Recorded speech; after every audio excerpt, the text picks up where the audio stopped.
მადლობა მოწვევისთვის. როგორ იმუშავებს კანონი ჯერჯერობით არ ვიცი. რამდენად გამოიყენებენ მას ამას ვამბობ არ ვიცი, იმიტომ რომ თქვენ აგერ უწინდელი კანონმდებლობაც ახსენეთ გამჭვირვალობის კანონი. მე დავამატებდი ფარას. კი ბატონო, ბოდიში გამომჭრა. კიდევ უფრო რეპრესიული გამჭვირვალობის კანონთან შედარებით, მაგრამ არც ერთმა იმუშავა და არც მეორემ არც ერთის ამოქმედება არც უცდია დღემდე. ხა გარანტია იმისა, რომ ამასაც არ გამოიყენებენ, ამას ვერ ვიტყვი, მაგრამ რა მიზეზითაც არ გამოიყენეს ის ორი უწინდელი რეპრესიული კანონმდებლობა, მე ვარაუდობ, რომ იგივე პრობლემები ეკნებათ ახლაც. და მთავარი პრობლემა ამ შემთხვევაში არის ის, რომ როდესაც ფაქტიურად კრიმინალიზაციას ახდენ ადამიანის მიერ თავისი უფლებების გამოყენებას, თავის უფლებებით სარგებლობას. თან არა რაღაცა ესეთი რიგითი უფლებებით, არამედ ადამიანის ძირითადი უფლებებით გამოყენებას, როგორც არის გამოხატვის თავისუფლება, შეკრების თავისუფლება, გაერთიანების თავისუფლება, საკუთრების უფლება, ასე თქვა, თავისუფლების უფლება და ასე შემდეგ. ეს ყველაფერი არის ცხადია წინააღმდეგობაში ნებისმიერ სტანდარტთან, იქნება ეს შიდა კონსტიტუციური სტანდარტი თუ ადამიანის უფლებათა საერთაშორისო სტანდარტი. ამათმა მშვენივრად იციან, რომ ასეთი კანონების რეალურად გამოყენება კონკრეტული ადამიანების მიმართ საბოლოო ჯამში ძალიან ძვირად შეიძლება დაუჩნდეთ. იმიტომ რომ ერთია რომ კანონს იღებ და ეს არავის არ მოწონს და ყოველთვის ასე თქვათ შესაბამისი კომენტარები ამის თაობაზე კეთდება, მაგრამ როდესაც ამ უსამართლო ანტიკონსტიტუციური კანონის ხვეპლი უკვე კონკრეტული ადამიანი ხდება, მით უმეტეს როდესაც ჩვენ ვლაპარაკობთ მრავალწლიან თავისუფლების აღკვეთაზე, რასაც ითვალისწინებს ეს პაკეტი, ეს უკვე სხვა ამ რეჟიმისგან სხვა ტიპის გამბედაობას მოითხოვს. რა ტიპის გამბედაობაზეა საუბარი? ანუ დარჩება შთაბეჭდილება ამ ერთი წლის განმავლობაში, რასაც ჩვენ ვუყურებთ, რომ ოცნება არ ჩაერევა კონკრეტული პირების, კონკრეტული მოქალაქეების ცხოვრებაში. გულისხმობ, რომ უნდა დაიწყოს მაშინ მასობრივი სისხლისამართლებრივი ხასიათის რეპრესიები ყველა ადამიანის მიმართ, რომელიც გამოხატავს პროტესტს. მესმის, რომ ასე თქვათ, ადმინისტრაციული პატიმრობა საკმარისად ფართოდ არის გამოყენებული, არაერთი ადამიანი, მათ შორის ტროტუარზე დგომის გამო გაუშვეს ციხეში, მაგრამ ეს ხო მაინც ადმინისტრაციული პატიმრობაა და მაინც რამდენიმე დღეზე ვლაპარაკობთ. ამის არ შეეშინდათ ხალხს, ფაქტია. ხო, არ შეეშინდათ. სავარაუდოდ ადამიანის გაჩუმება საერთოდ ძალიან ძნელი რამეა. როდესაც ადამიანი გამოხატავს პროტესტს, როდესაც მას ყოფნის გამბედაობა, რომ თუნდაც ასეთი რეპრესიული რეჟიმის მიმართ ხმა იმაღლოს, ასე იოლი არ არის, რომ მას თქვათ დაემუქრო და ის დაიმორჩილო და გააჩუმო და გააგდო ამ ქვეყნიდან და ასე შემდეგ. ეს არ არის იოლის საქმე. ამიტომ ამბობ, რომ ფაქტიურად მათ ყველანაირი ბერკეტები აქამდე ისედაც ჰქონდათ. ტრადიციული სისხლისამართლებრივი, ეგრეთ წოდებული საბოტაჟის, ეგრეთ წოდებული უცხო ქვეყნის დახმარება მტრულ საქმიანობაში და რაღაცა ეს ხო ვიცით, რომ პოლიტიკოსების მიმართ დაწყებული აქვს ამისთანა დევნა, ხო? ჯერჯერობით ხედავთ, რომ რაიმე რეალური შედეგი არა აქვს ამას. ფარა რამდენი ხანია უკვე 9 თვე არის ძალაშია და არ გამოყენებულა. რუსული კანონი, ეგრეთ წოდებული გამჭვირვალობის კანონი 2 წელია ძალაშია და არ გამოყენებულა. აქედან გამომდინარე არ ექნება იოლი თუნდაც აი ამ მით უმეტეს კიდევ უფრო აბსურდული კანონის გამოყენება. რატო არის აბსურდული? აბსურდულია, იმიტომ რომ მართალია ამათმა გრანტი დაარქვეს ყველაფერს ქვეყანაზე, მაგრამ გრანტი დაარქვეს ისეთ რაღაცეებსაც, რაც არსებითად არ არის გრანტი. მაგალითად, რო ავიღოთ მომსახურების ხელშეკრულება, ხო? როდესაც ორი მხარე დებს ჩვეულებრივ სამოქალაქო სამართლებრივ გარიგებას დამკვეთი თქვათ სთავაზობს შემსრულებელს, რომ რაღაც სამუშაოს შანაცვლოდ მიიღებს ანაზღაურებას. ამას როგორ ქვია გრანტი? როგორ ქვია გრანტი დახმარებას, როდესაც უცხო ქვეყანაში მცხოვრები ემიგრანტი თავის ოჯახს, თავის ოჯახის წევრებს, შვილებს იქნება, მეუღლეს იქნება, მშობლებს იქნება, ვისაც იქნება, დახმარებას უგზავნეს. რანაირად არის ეს გრანტი? აქედან გამომდინარე, რაც უფრო აბსურდულია კანონმდებლობა, მით უფრო ძნელია მისი შესრულება, იმიტომ რომ მით უფრო ძნელია დარწმუნება საზოგადოების, რომ ასეთი კანონი მოქმედება არის ჩვეულებრივი. თუმცა საზოგადოების დარწმუნება ქართულ ოცნებას დაადასტურა, რომ არც ერთ ეტაპზე არ სჭირდება, ხო? თუნდაც აი ბოლო რამდენიმე კვირის განმავლობაში მათ მიერ შემოთავაზებული კი არა და უფრო სწორი იქნება ფაქტად მისაღებად მოცემული კანონში შესატანცვლებები, ეს ეხება განათლებას, ტექნიკური უნივერსიტეტის და სახელმწიფო უნივერსიტეტის გაერთიანებას თუ გრანტების შესახებ კანონს, მათ არავისთვის საზოგადოების არც ერთი ნაწილისთვის აზრი არ უკითხავთ. ისინი გვთავაზობენ ცვლილებებს და კანონებს როგორც ფაქტს და ამ ფაქტის დამორჩილებას ითხოვენ საზოგადოებისგან. თქვენ ფარა ახსენეთ. ფარას კონკრეტული სამიზნე ჰყავდა, ეს იყო არასამთავრობო სექტორი. ვინ არის მთავარი სამიზნე ეგრეთ წოდებული გრანტების შესახებ კანონისა? ნებისმიერი ინდივიდი, ნებისმიერი ადამიანია სამიზნე. ადამიანი, დიახ, იმიტომ რომ ფარაც ასე თქვათ, ფარას სამიზნეც იყო ცალკე აღებული ინდივიდი, მაგრამ აქ ეს ყველაფერი უკვე ძალიან თვალსაჩინოა. ამიტომაც არის, რომ არასამთავრობო ორგანიზაციებისთვის და მედიისთვის ამ კანონით არაფერი არ იცვლება არცებითად. ყველაფერი, რაც ასე თქვათ, დაუმიზნეს მათ, ეს ისედაც უკვე არის, ასე თქვათ, მოქმედებაში. მაგრამ ინდივიდზე, ასე თქვათ, განხორციელებული შეტევა ასეთი ფართომასშტაბიანი ოჯახის წევრებს შორის დახმარების დონეზე, ექიმის მიერ პაციენტისთვის გაწეული საექიმო მომსახურების დონეზე, TI სპეციალისტის მიერ რაღაცა პროგრამული უზრუნველყოფის შემუშავების დონეზე, აი ასე დონეზე ესენი ჯერ არასდროს არ დასულან და ეხლა დავიდან. ამიტომაც ვამბობ, რომ მართალია ეს ფაქტიურად ყველა ადამიანს იღებს სამიზნეში, მაგრამ იქნება ძალიან ძნელი ამის შესრულება მასობრივად. რაღაცა ცალკე აღებულად, შერჩევითად მათ შეიძლება კიდევაც ამ გამოიყენონ ეს კანონი. მასობრივად ისინი ამას ცხადია ვერ გამოიყენონ. ცალკეულად და შერჩევითად გამოყენებული იქნება კანონი იმისთვის, რომ დანარჩენი საზოგადოებისთვის საჩვენებელი დასჯა იყოს იმისთვის, რომ გაჩუმდეს. მიზანი რეალურად სამიზნე არის ადამიანი და მიზანი ამ ადამიანების გაჩუმება. სავარაუდოდ ასეა, ოღონდ რეალურად ამისთან ეფექტს მიიღებენ თუ არა, ეს არის ძალზე საკამათო, იმიტომ რომ იგივე ქუჩის პროტესტთან დაკავშირებით ხედავთ, რომ ყოველგვარი ძალადობის მიუხედავად, ქიმიური იარაღის გამოყენების მიუხედავად, ადამიანების ქუჩაში წამების მიუხედავად, საპატიმრო ორგანიზაციებში არაადამიანური მოპყრობის მიუხედავად, დაშინების, სამსახურიდან დათხოვნის, 1000 რამე ამის ყველაფრის მიუხედავად, მაინც ჩვენ ვხედავთ, რომ პროტესტი არ ცხრება და აი თქვენ ამითი ეს აჩვენეთ კიდევაც გადაცემის დასაწყისში.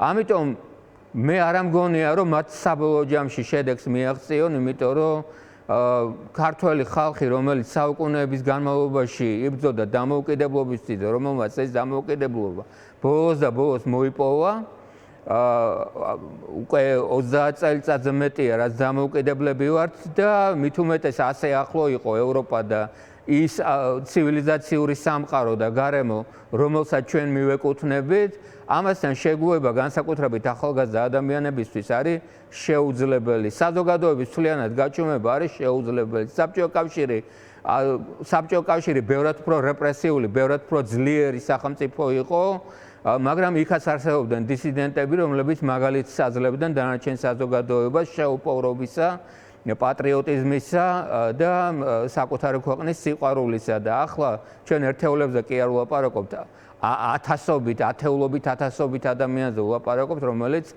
შეუპოვრად მაინც იბრძვის მიუხედავად ყველაფრის. აი ამ ბრძოლას, რომელზეც ახლა თქვენ საუბრობთ, მუდმივად სხვადასხვა ეპითეტებით ამკობს ქართული ოცნება, აკაც 500 თუ 50 აკაცუკიდან დაწყებული, ორი კაცით ქუჩაში გამოსულ პროტესტამდე დაჰყავს.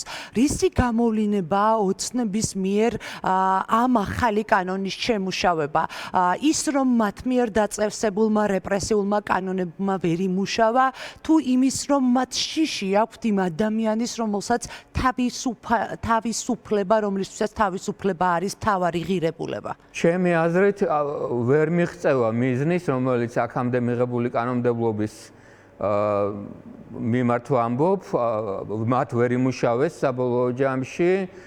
ეს არის ერთ-ერთი მთავარი მიზანი, მათ ყოველთვის ჭირდებათ შიშის და ტერორის სუცხავი ეფექტის მუდმივად განახლება, მუდმივად მისთვის ახალი იმპულსის მიცემა. ესეც რაღაცა ახალი იმპულსია. ხედავენ, რომ ყველა ასე თქვათ ხით-ხითებს მათ ადრე მიღებულ კანონებზე. ამასაც ჩემი აზრით დაემართება საბოლოო ჯამში იგივე.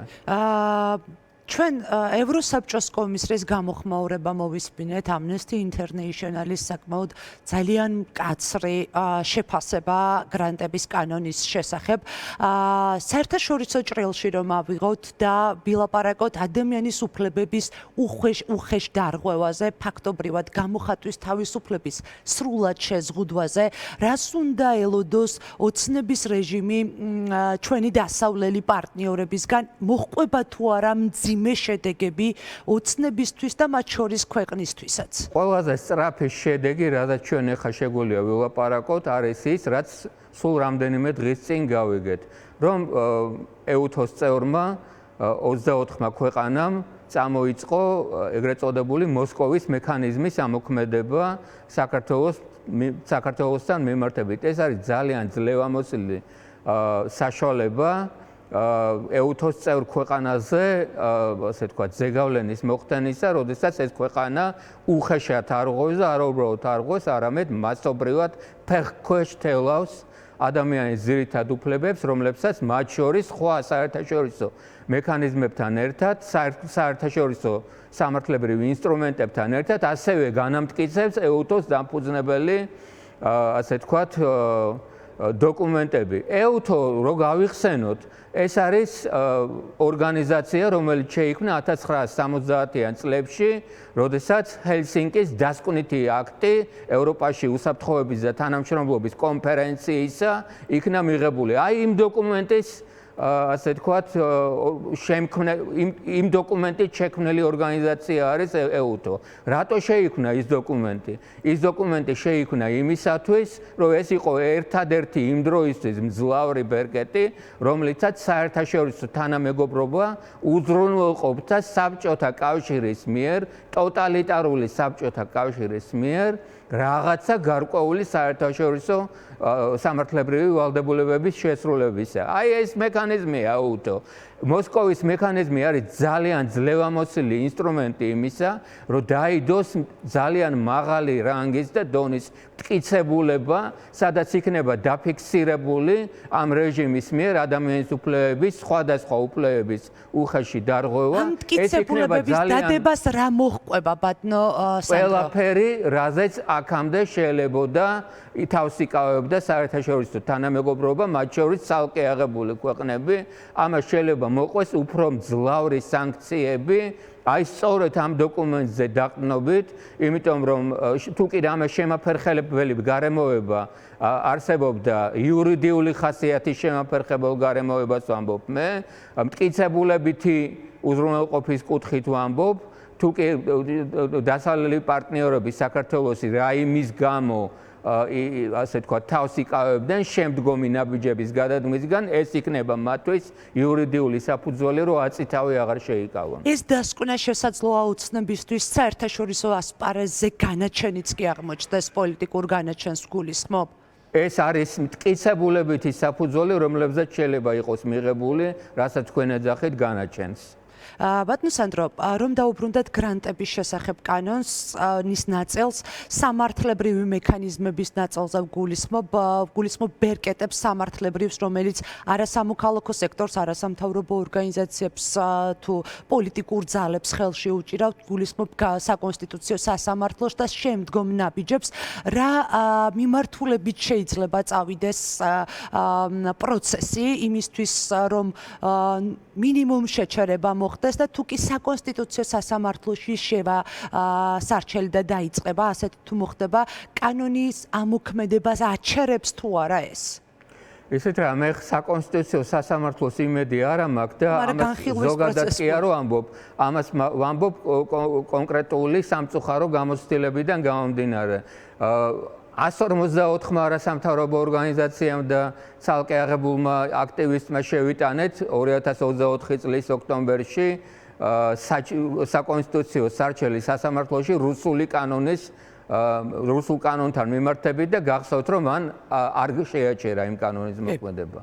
რაც შეეხება გრანტების კანონში შეტანილ ცვლილებებს შარშანდელს მე ვგულისხმობ 2025 წლის 16 აპრილს შეტანილ ცვლილებებს ასევე 2025 წლის 1 აპრილს მიღებულ ფარას ამის მიმართაც ჰქონდა ჩვენს ორგანიზაციას და კიდე 7 თუ 8 პარტნიორ ორგანიზაციას გვაქვს უпростоრე ჩეტანილი სარჩელი საკონსტიტუციო სასამართლოში, მათ შორის მოთხოვნილი გვაქვს აი ამ ცვლილებების და ახალი კანონმდებლობის შეჩერება და გასულია უკვე რა ვიცი რამდენიც არის ზაფხულის მერე გასული 9 თუ 10 თვე და არავითარი არათუ შეჩერება არ არის, საერთოდ არავითარი მუშაობა არ არის, არავითარი ნაბიჯი არ არის გადადგმული საკონსტიტუციო სასამართლოს მიერ, არავითარი შეტყობინება არ არის მოსული. აქედან გამომდინარე, ამ საკონსტიტუციო სასამართლოსი, რომელიც ისევე როგორც ყველა სხვა სახელმწიფო ინსტიტუტი ჯიბეში რო უდეს ივანიშვილს, რა თქმა უნდა, იმედი არ აქვს, თუმცა გასაჭიროება მაინც საჭიროა.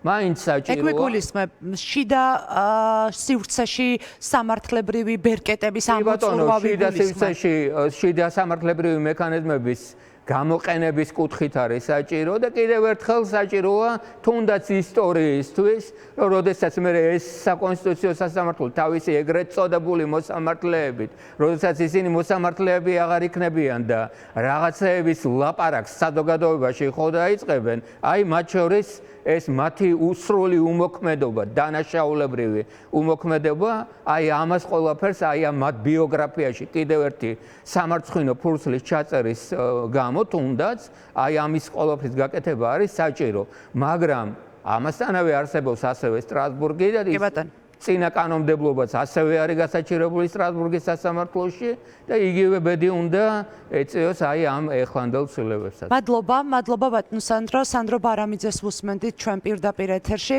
და